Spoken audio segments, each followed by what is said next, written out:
This is just a short tutorial about use of this dashboard. When you open it to the first page, you're going to notice that the first page just has some directions about how to use. For those of you who are using it, you will want to probably enter the dates in these columns related to when you want people to submit pre-test scores, when you have actual data team meeting dates, and when post-test scores should be submitted.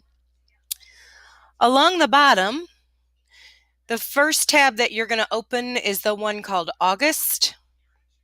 You can see that right now it's empty. It's important that you start in August because the dashboard has formulas in it that will copy and paste all the things that you enter in these three columns: your name, the teacher, or the teacher name, the student name, and the supervisor name. Once you enter it into August, it will be copied automatically into all the other tabs. So after you've entered information into August, it will automatically populate these columns and you won't have to do it again. A couple of other things to note. Let me get back to August here. Up here are drop downs. When you enter, you're going to first choose transition. And then once you click over here, it should give you a list of all the transition indicators. And so just for the sake of whatever, I'm choosing this one to put in the blank. You can find the specific skills related to these indicators in the transition tab down here at the bottom. So if I click on that, you can open it and see all of the skills that students would have to have for each level of the rubric. So since I had chosen self-management problem-solving skills, I would then use this rubric to determine how all of my students fare, what their pretest is. And then I would go back to August, and I would enter it here in pre, where it says pre. If my student were a 2, I'd put a 2 in the blank.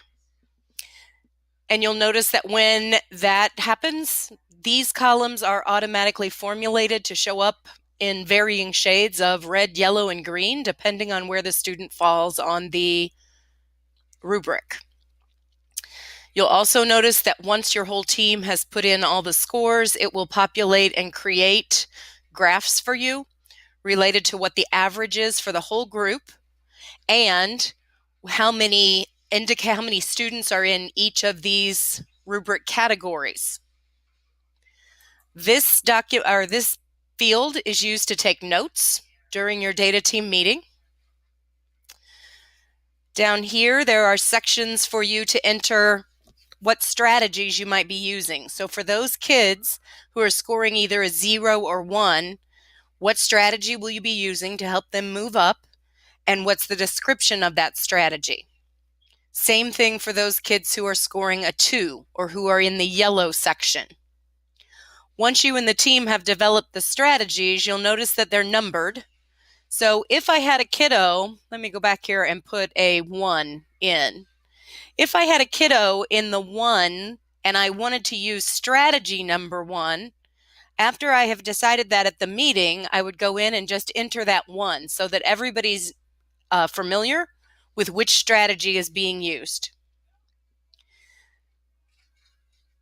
Your team will then develop a plan or a SMART goal for by the next meeting. What are you going to do? What do you want kids to know and be able to do differently that will move them up on the scale here? And then these, actually skip the pink columns and you'll go to the meeting plus delta. What are some things you did well? What are some opportunities for improvement and what you might want to do differently next time? When you come back at the end of your cycle, you'll end up coming here first. You'll look at your post data because everyone will have entered it. You can go up here and look at your graphs after the post is entered. Let me see here. If I put in a 1, you're going to see what the post average is. You'll determine if you and your team met your goal or not. And then you're going to plus delta the strategies. So if we used strategy number 1, we're going to go down and plus delta. How did that work? What were some opportunities for improvement and what we would do differently? Then you would move to the next column, or the next tab, sorry. And actually, let me take these out of here. They shouldn't be there.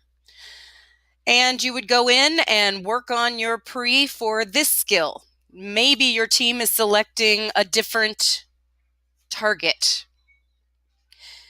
If you have questions or you need help, you can certainly text or email me. My email address is on the first page of the dashboard.